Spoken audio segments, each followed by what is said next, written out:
Hi so let's get started. ये हमारा GS paper two का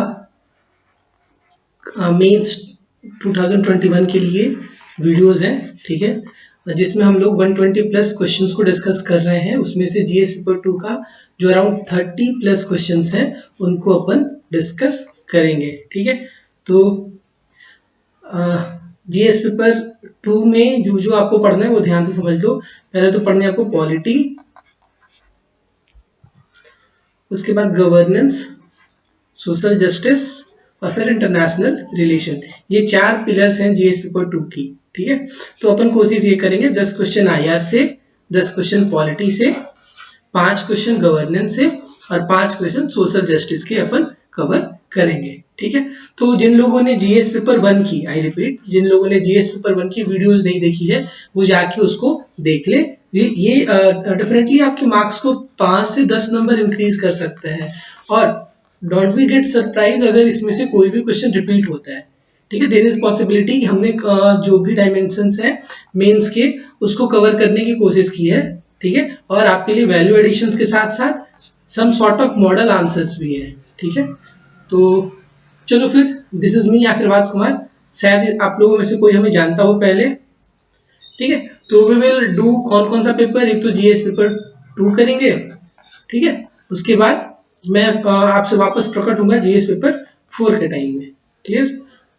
तो चलो भाई, ये रहा सबसे पहले सिलेबस देख लो। सिलेबस में मैंने बताया आपको constitution, polity, governance, social justice और इंटरनेशनल रिलेशन पढ़ना है जीएस पेपर टू का जो मेंस का सिलेबस है उसमें। तो सबसे पहला टॉपिक आपसे क्या कहता है कि सर हमको इंडियन कॉन्स्टिट्यूशन पढ़ा दो, उसके हिस्टोरिकल बैकग्राउंड देख दो, ये बता दो कैसे इवॉल्व किया, फीचर्स बता दो, अमेंडमेंट बता दो, सिग्निफिकेंट प्रोविजन बता दो और बेसिक स्ट्रक्चर क्या होता है ये बता दो। इस साल बेसिक स्ट्रक्चर बहुत इंपॉर्टेंट है, ठीक।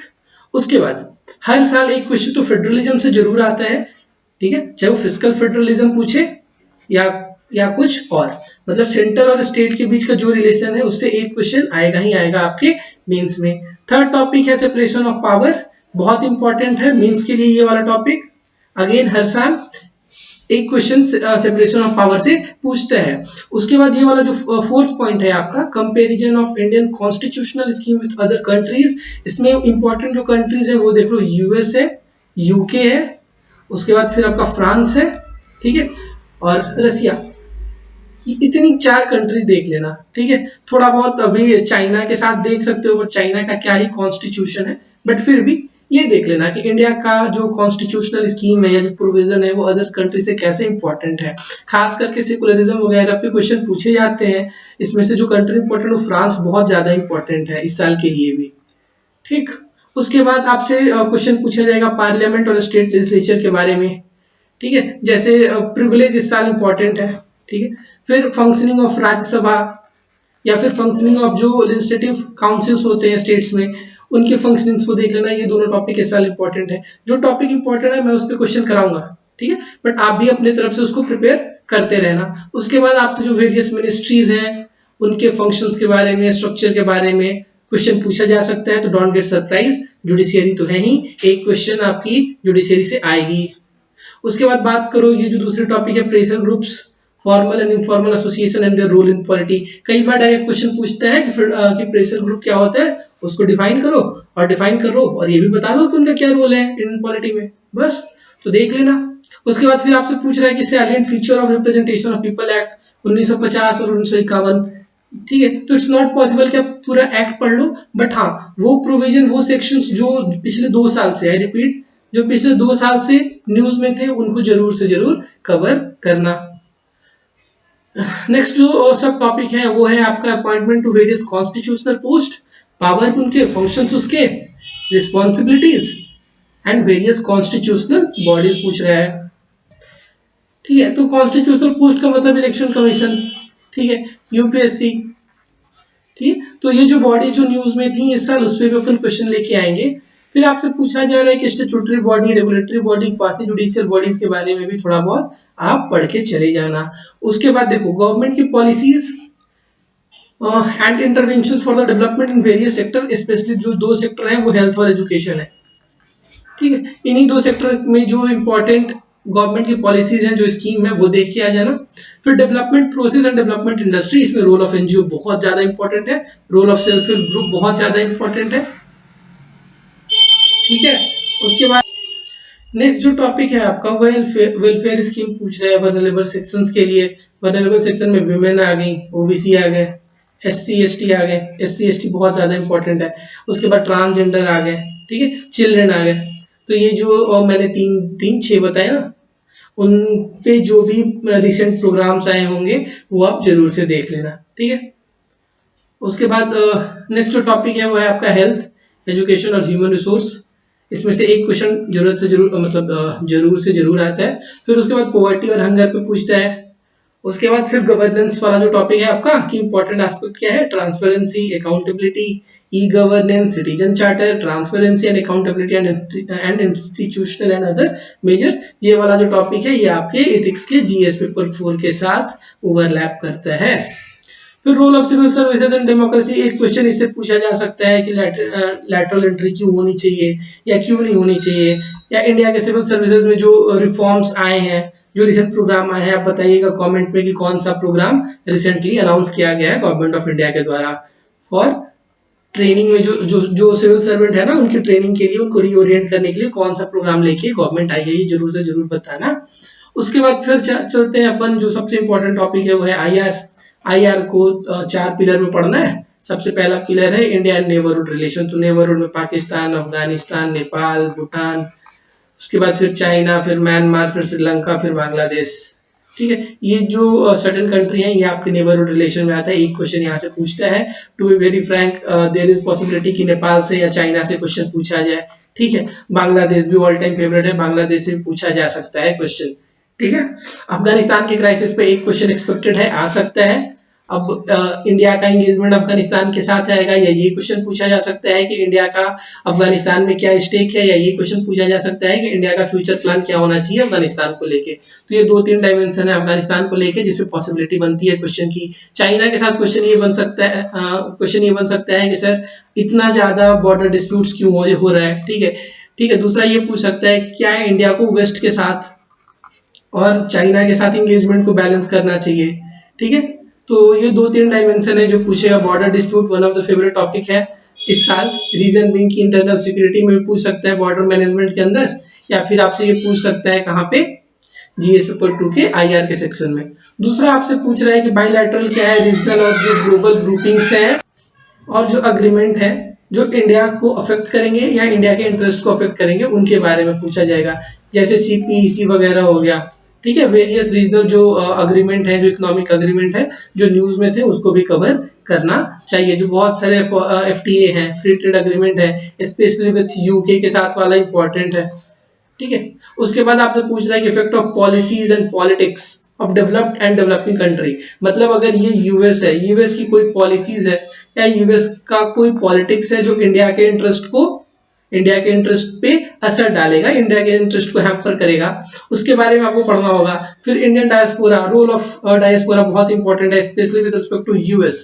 देखो यूएस के साथ रिलेशंस को स्ट्रेंथन करने में इंडियन डायस्पोरा ने बहुत इंपॉर्टेंट रोल प्ले किया है, और जब से ये प्रेजेंट गवर्नमेंट आई है उसने डायस्पोरा पे बहुत ज्यादा फोकस भी दिया है। तो रोल ऑफ डायस्पोरा एक बहुत इंपॉर्टेंट सब टॉपिक बन जाता है आईआर के अंदर, जो आपको पढ़ना चाहिए, ठीक है। उसके बाद फिर ये बहुत ये वेग टॉपिक है, वेग इन द सेंस की इंपॉर्टेंट इंटरनेशनल इंस्टीट्यूशंस, एजेंसीज, फोरा एंड देयर स्ट्रक्चर मैंडेट। तो इसमें 2-3 देख लेना, जैसे तो यूएन देख लेना, ठीक है। और आई डू फील कि यूएन के परमानेंट सीट से एक क्वेश्चन पूछा जा सकता है कि क्या इंडिया को परमानेंट सीट मिलना चाहिए, ठीक है। और तो उस डायमेंशन से एक क्वेश्चन आएगा। पीस कीपिंग एक हमेशा से फेवरेट एरिया रहा है। फिर जो अगली ऑर्गेनाइजेशन है वो एससीओ देख लेना। फिर एक तो सार्क देख लेना कि सार्क के बंद होने से बंद क्यों पड़ा है या उसमें क्या पॉसिबिलिटी है, ठीक है।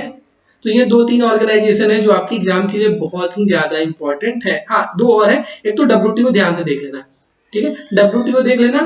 और अभी अपना सबका फेवरेट वर्ल्ड हेल्थ ऑर्गेनाइजेशन के फंक्शनिंग को लेके जो इश्यूज आई थी, या इंडिया क्या बेटर रोल प्ले कर सकता है, तो ये 1 2 3 4 5 ऑर्गेनाइजेशन जो है ना, इंटरनेशनल ऑर्गेनाइजेशन, इसके मैंडेट को देख लेना, स्ट्रक्चर को देख लेना, इंडिया क्या रोल प्ले कर सकता है उसको देख लेना।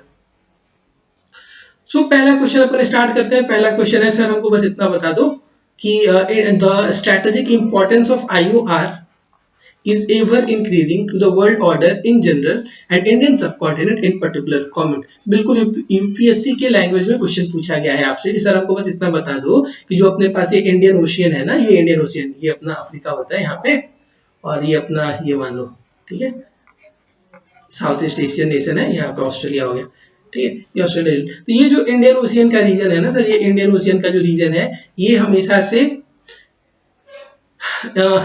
से इंपॉर्टेंट था, ये फैक्ट है। बट आज के टाइम में अगर आप 24th सेंचुरी की बात करोगे ना, तो इसकी जो इंपॉर्टेंस है वो बढ़ रही है, ठीक है, एट ग्लोबल लेवल इसकी इंपॉर्टेंस बढ़ रही है, बट इंडियन सबकॉन्टिनेंट पर स्पेशल फोकस है।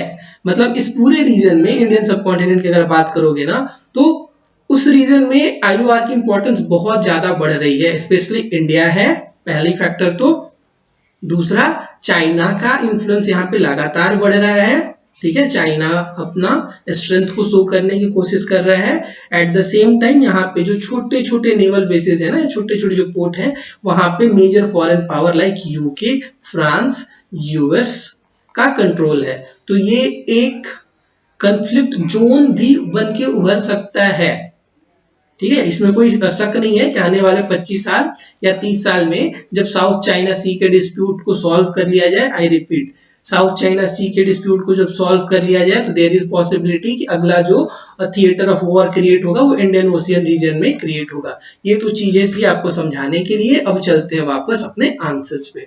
देखो, जब भी अगर आप कोई भी आंसर लिखो तो सबसे पहले start with a good intro, उसके बाद फिर बॉडी, और फिर उसके बाद कंक्लूड कर दो। कंक्लूड हमेशा किसी के थॉट्स के साथ कर सकते हो। जैसे कई बार मैं क्या करता था कि जो गवर्नमेंट ऑफ इंडिया है उनके स्टेटमेंट्स को चुरा लेता था कि भाई हमारे फॉरेन मिनिस्टर ने ये कहा था, हमको ऐसे ऐसे ऐसे करना चाहिए, तो ये समाधान निकल सकती है, ठीक है। तो ये आप काम कर सकते हो, ठीक है। बॉडी पे ध्यान बस इतना देना, क्योंकि body is the most important factor जहां से आपको मार्क्स मिलता है। इंट्रो और कंक्लूजन तो चलो ठीक है, इस पे तो डिस्कशन बहुत ज्यादा करने का कोई फायदा है नहीं, बट बॉडी पे सबसे ज्यादा ध्यान देना है। बॉडी पे ध्यान इसलिए देना है कि तुमको देखना पड़ेगा कि इसमें क्या पूछ रहा है, क्या क्रिटिकली एग्जामिन पूछ रहा है, या एग्जामिन पूछ रहा है, या एनालाइज पूछ रहा है, या आपसे पूछ रहा है कि आप इसको डिस्कस कीजिए या कॉमेंट कीजिए, राइट। तो ये सारे जो कीवर्ड्स हैं वो इंपॉर्टेंट है। मुझे उम्मीद है कि आप लोगों को इन सारे कीवर्ड के बीच में डिफरेंस, इन सारे कीवर्ड्स का मतलब पता होगा, right. So let's get started to this question. इस क्वेश्चन में आपसे पूछा जा रहा था कि सर हमें बस इतना बता दो कि आईओआर का जो इंपॉर्टेंस है वो बढ़ रहा है, ठीक है, और आपको इसी स्टेटमेंट को बताना है, इसी स्टेटमेंट पे कमेंट करना है। तो मैंने कह दिया कि जो ग्लोबल डायनेमिक्स है वो शिफ्ट कर रहा है फ्रॉम वेस्ट टू ईस्ट। पहले अपन वेस्ट की तरफ ज्यादा डोमिनेटेड थे, अब जो पावर सेंटर है वो शिफ्ट कर रहा है ईस्ट की तरफ। तो countries have shifted focus to an ocean based approach in determining geostrategic and foreign relation. अब ये हिस्टोरिक भी है, जैसे आप हिस्ट्री में जितने भी पावर्स देखोगे ना, चाहे वो यूके हो गया या फ्रांस हो गया या स्पेन हो गया, इन सबके एंड मोर रिसेंटली यूएस, इन सबके सक्सेस के पीछे इनकी नेवी ने बहुत इंपॉर्टेंट रोल प्ले किया है। कहा ये जाता है कि the country that controls the routes, sea route, वही कंट्री वर्ल्ड को कंट्रोल करेगी, ठीक है। तो बस इतना समझना है कि पावर का जो है वो शिफ्ट हो रहा है सर, पावर वेस्ट से ईस्ट की तरफ जा रहा है, तो ईस्ट की तरफ आने में इंडियन ओशियन तो है ना, तो इंडियन ओशियन का इंपॉर्टेंस तो बढ़ेगा ही। अगर आप इंडिया के नेशनल इंटरेस्ट के हिसाब से बात करोगे तो एक बहुत ही ज्यादा सिक्योर इंडियन ओशियन रीजन जो है ये बहुत ही ज्यादा जरूरी है अगर इंडिया की जियो पॉलिटिक्स को या इंडिया की स्ट्रेटेजिक इंटरेस्ट को सर्व करना है। तो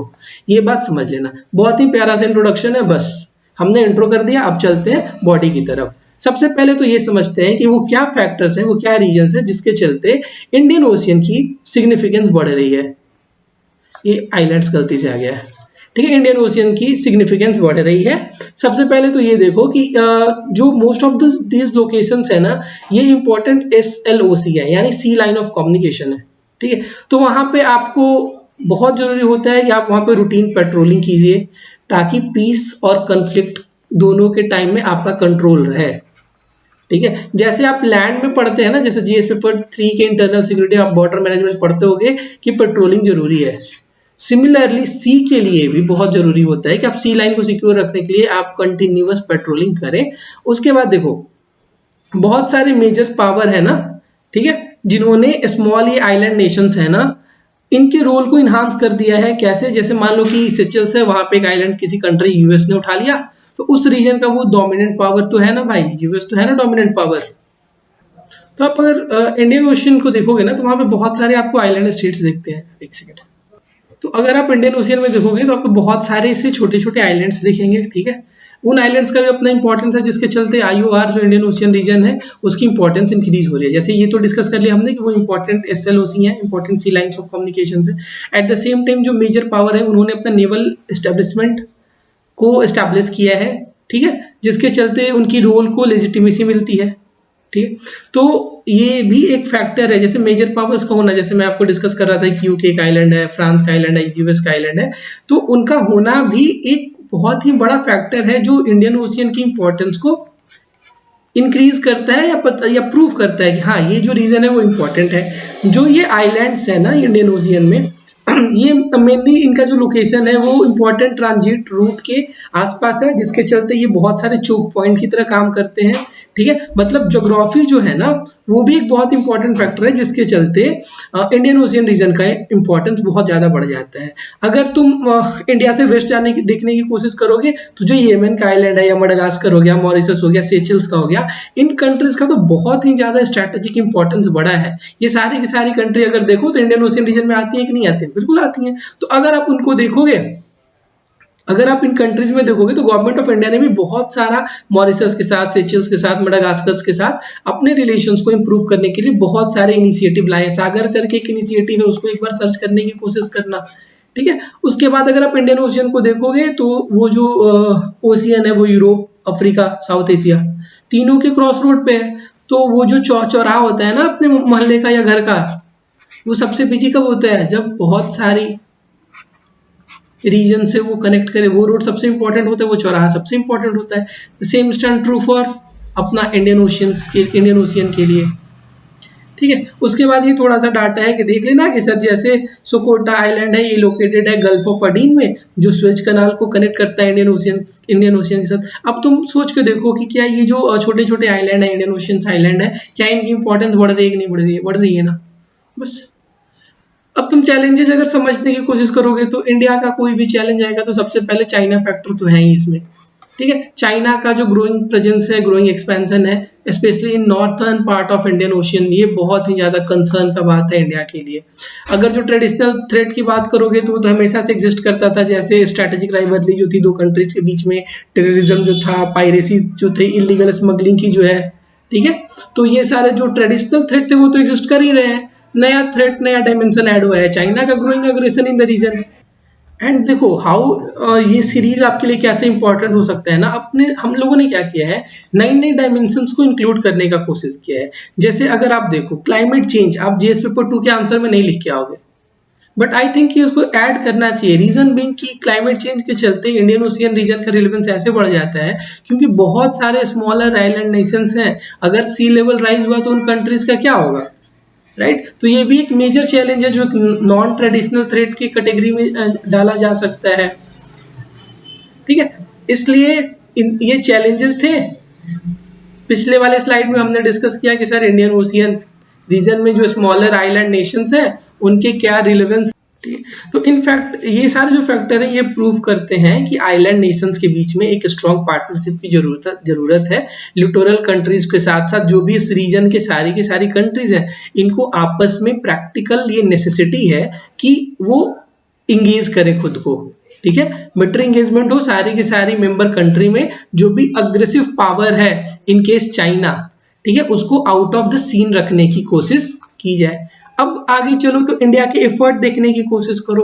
तो जैसा मैं आपको पहले बता चुका हूं कि इंडियन ओशियन के में जो छोटे छोटे स्मॉलर स्टेट हैं उसके साथ इंडिया अपनी मैरीटाइम एंगेजमेंट को बढ़ा रहा है। इंडिया की जो नेवरहुड फर्स्ट की पॉलिसी है, जो इंडियन नेवी, उसके अंदर भी बहुत सारे जो सर्विलेंस कराती है, ज्वाइंट पेट्रोल होते हैं। आपने कॉर्पेट जरूर पढ़ा होगा, अगर आप मेंस क्वालिफाई मतलब अगर आपने प्रीलिम्स क्वालिफाई किया तो आपने कॉर्पेट पढ़ा ही होगा, करंट अफेयर्स में बहुत ज्यादा कवर था। तो अपन कॉर्पेट करते हैं, कोऑर्डिनेटेड पेट्रोल्स करते हैं, किसके साथ? बांग्लादेश के साथ, म्यांमार के साथ, थाईलैंड के साथ, इंडोनेशिया के साथ। Eight the same time capacity enhancement activities में भी इंडिया मेजर रोल प्ले कर रहा है, ठीक है। उसके बाद फिर देखो न्यू दिल्ली का ये जो सागर इनिशिएटिव मैंने आपको दिया था उसको हम लोगों ने मेंशन कर ही दिया है। फुल फॉर्म है security and growth for all in the region, मतलब इस रीजन में जितने भी कंट्रीज हैं उनका सिक्योरिटी और उनके ग्रोथ। ठीक है, इंडिया का विजन ये है कि हम एक ऐसा रीजनल आर्किटेक्चर डेवलप करें जो आइलैंड को और मेनलैंड को सिक्योर करे। अब मेनलैंड क्यों? मेनलैंड इसलिए क्योंकि इंडिया मेनलैंड में है, ठीक है, और आइलैंड क्योंकि छोटे छोटे जो स्मॉलर नेशन थे उनको भी कॉन्फिडेंस आए। ठीक, और कोशिश ये होती है कि जो भी नेबरिंग कंट्रीज हैं उनकी कैपेसिटी को स्ट्रेंथन किया जाए। देखो एक जो टॉपिक है मैं आपको डिस्कस कर दे रहा हूँ, इससे रिलेटेड नहीं है। इंडिया और चाइना में एक जो फंडामेंटल डिफरेंस है ना कि चाइना इकोनॉमिक पावर है, इसमें कोई दो राय नहीं है, मतलब इसमें कोई हिडन फैक्ट अभी है नहीं। बट प्रॉब्लम ये है कि चाइना इज बहुत ज्यादा अग्रेसिव, बहुत ज्यादा अग्रेसिव। इंडिया उतना अग्रेसिव नहीं है। इंडिया बहुत सारी कंट्रीज के साथ कैपेसिटी बिल्डिंग में भी, कैपेसिटी इन्हांसमेंट में भी बहुत इंपॉर्टेंट रोल प्ले करता है। स्पेशली आप अफ्रीका देख लोगे या ये सारे छोटे छोटे लिटोरल स्टेट देख लोगे ना, तो इंडिया बहुत इंपॉर्टेंट रोल प्ले करता है उनके कैपेसिटी इन्हांसमेंट में। अगर आप इंडिया की बात करोगे तो इंडियन ओशियन जो है वो बहुत ही ज्यादा स्ट्रैटेजिक वैल्यूज है इंडिया के लिए। ठीक है, आने वाले इंडिया का कैसा होगा, मतलब इंडिया का फ्यूचर कैसा होगा, that depends only on two factors. ठीक है, पहला अपना चाइना के साथ कैसा चलता है, दूसरा इंडियन ओशियन कैसा रहता है। अपने को पैसिफिक से बहुत ज्यादा मतलब है भी नहीं। ठीक है, आपने देखा होगा साउथ चाइना सी में इंडिया बहुत ज्यादा इंगेज खुद को नहीं कर रहा है, करना चाहिए। मैं भी मानता हूँ, बहुत सारे एक्सपर्ट ये कहते हैं कि इंडियन ओशियन को छोड़ के भी इंडिया को बियॉन्ड देखना चाहिए। बट सबसे बड़ी फैक्टर ये है कि अपन इंडियन ओशियन में अपने रोल को एस्टैब्लिश तो कर ले। अभी कितने दिन पहले आपको याद है लक्षद्वीप के आसपास यूएस की जो नेवी की शिप थी वो पास होके गई थी। खैर ये बहुत गंदा भद्दा सा मजाक था, बट फिर भी ठीक है। तो पहले इंडियन ओशियन में इंडिया खुद की डोमिनेंस को सेव करेगा, को शो करेगा, और चाइना के साथ इंडिया के कैसे आने वाले रिलेशंस है ये डिटरमाइन करेगा कि इंडिया 20-25 साल में ग्लोबल लेवल पे कौन सा रोल प्ले करेगा। ठीक, इंडिया वेस्ट की तरफ कितना टिल्ट होगा। ठीक है, ये सारे जो फैक्टर्स है ना ये इन्हीं दो पिलर्स पे डिटरमाइन करती है। देखो खास करके जो नए नए बच्चे होते हैं उनको बड़ा इंटरेस्ट होता है पाकिस्तान में, तो ऐसा कुछ नहीं है। पाकिस्तान के बारे में हमें बहुत ज्यादा फर्क पड़ता भी नहीं है, पढ़ना भी नहीं चाहिए। डोमेस्टिक पॉलिटिक्स के लिए बहुत अच्छी बात है, बट इंटरनेशनल लेवल पे आपकी बहुत ज्यादा एनर्जी नहीं लग रही है। आपके जो सबसे बड़े चैलेंजेस हैं वो आप समझो। एक तो आपका फॉरेन पॉलिसी डोमेन में चाइना है। अब पाकिस्तान आपकी फॉरेन पॉलिसी से क्या ही कम्पीट करेगा, नहीं करेगा। ठीक है, बट एक तो चाइना है और दूसरा मैंने फैक्टर बता दिया कि इंडियन ओशियन में इंडिया का जो रोल है वो जरूर से जरूर बढ़ना चाहिए। उसके बाद आप इंडिया के एफर्ट को देखोगे तो इंडिया क्लोजली ऑब्जर्व करता है जो भी मिलिट्री और इकोनॉमिक एक्टिविटीज होती हैं पूरे इंडियन ओशियन में। ठीक है, उसके बाद इंडियन नेवी जो है उसने हाइड्रोग्राफिक असिस्टेंट दिया है ये जो छोटी छोटी कंट्रीज है मॉरिशस, मालदीव्स, सेचेल्स को।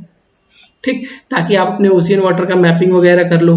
उसके बाद India also play a leading role in Indian Ocean naval symposium. ये जो है ये आपके प्रीलिम्स में पूछा था किसी 2 साल या 3 साल पहले।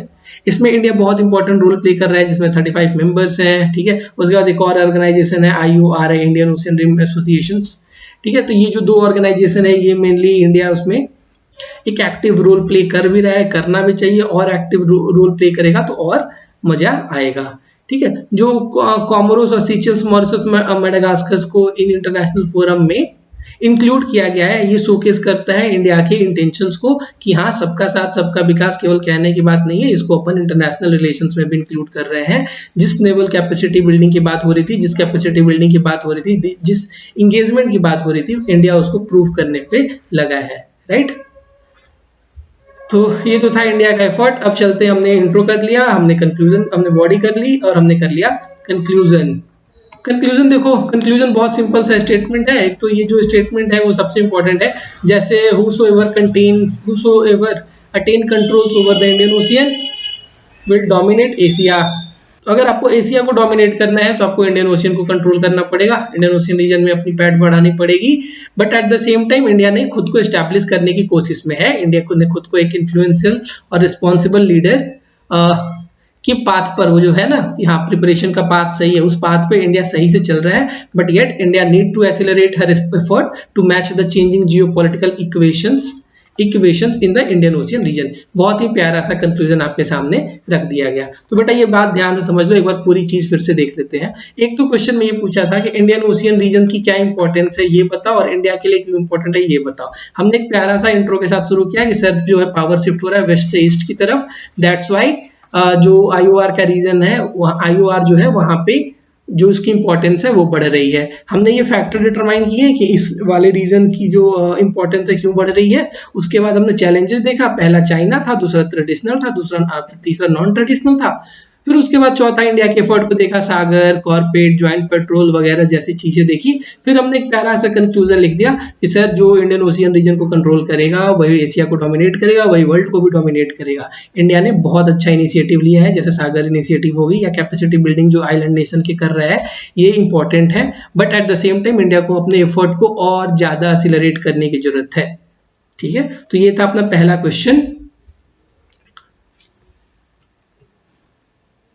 तो हमने पहले क्वेश्चन को अच्छे से डिस्कस किया, हमने सिलेबस को डिस्कस किया, हमने सिलेबस में जो चीज इंपॉर्टेंट है उसको डिस्कस किया है। ठीक है, अब अपन चलते हैं एक प्रैक्टिस क्वेश्चन की तरफ।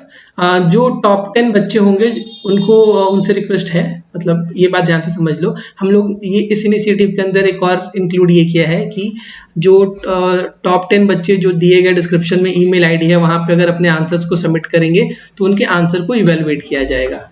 ठीक है, जो होमवर्क क्वेश्चन है वो आपके सामने ये है कि India need to save her relation with Gulf countries not only with economic prism.